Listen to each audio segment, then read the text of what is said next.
Economic revolutions in history occur when new energy regimes emerge, and new communication revolutions emerge to organize them.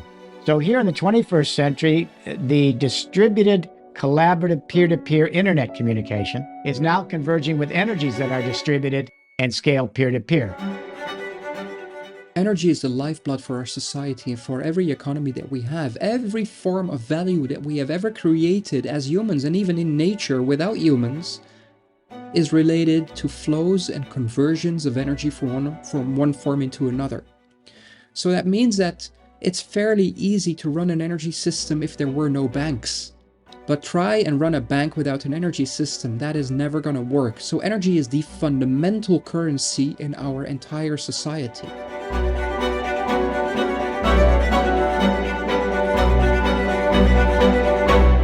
If you think old system, raise capital, buy some energy generating installation, make a profit and get a good ROI, that's if you think that, then you need good profits to make the case. If you think ecosystem, we co-invest in assets and infrastructure and use the power that comes from that. If you can make that a closed, but yes, financially a closed loop, then it's no longer about profits, but about keeping the engine running. And if you can keep the engine running at close to marginal cost, I would like that a lot. What nags me is that if you look at the consumers of fossil fuels or fossil fuel generated electricity, then you see that the large corporates have a very different price scheme than consumers. So, and it seems that the lower you are in the chain, the higher your price, the unit price is. So I have an example of in Belgium, there you have prepay electricity. And the kilowatt hour price of prepay electricity is twice as that you are on a contract. It might be possible in the future that people manage their own energy usage. So not only looking at the meter at your house, what your consumption is, but actually managing it and being able to, for example, for a certain period of time or for a longer period of time, to simply buy energy from solar panels and compensate the energy you use at home. And that's what we mean with democratizing energy. So we are just releasing our energy community product. It's called My Power Community.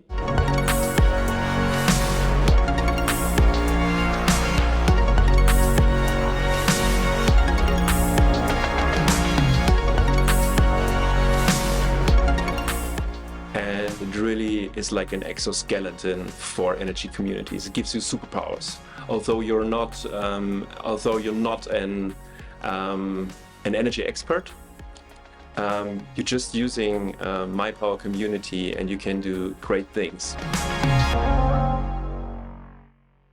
We are able to create a global peer-to-peer energy system that consists of billions of actors that are intercommunicating and interoperating with each other. And by seizing the opportunities that comes from that, and this is the first time that we can do it, we can actually create a 100% renewables-based, distributed by design, securitized by design system where everybody can partake and play an active role in and be of value to the entire system. In the old energy world, you were majorly trading megawatt hours, gigawatt hours, or even more, right? And now, basically, it's the reconception or the refocusing on the kilowatt hour, on the small things, right? On the smaller assets, on the smaller packages of energy.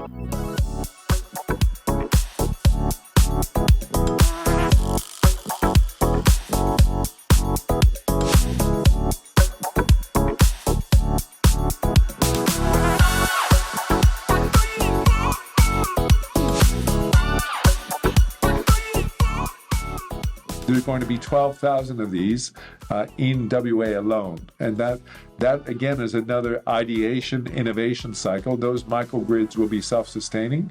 They'll come under stress. At some point, some will be connected to the grid, but when they come under stress, they can disconnect and island themselves, much like the internet can, right? So energy will start to orchestrate itself much like how the internet was designed, that it will be anti-fragile, and you'll have software-defined energy networking. So we will be orchestrating energy like we orchestrate packets of internet. You want to incentivize all these players and reward them to do the right thing. So in an open market, you can opt to perform flexibility, you can opt to sell energy, etc. So there is a physical need to think local, and there is an efficiency way of reasoning that says, let's do that in a free market way as much as we can. Every crisis is actually the birthplace for many exciting new ideas, and there's a lot of opportunity in crisis. We believe that crisis itself is a bad thing, but it's not. It's a moment of change. Yes, it hurts, it's horrible in many, many ways, but it's also that moment where we can change direction. Yeah, I expect to make headlines on tokens and hydrogen within 6 months, but that's not a scoop. Yeah, I think so. I think we'll come up with something decent. Yeah.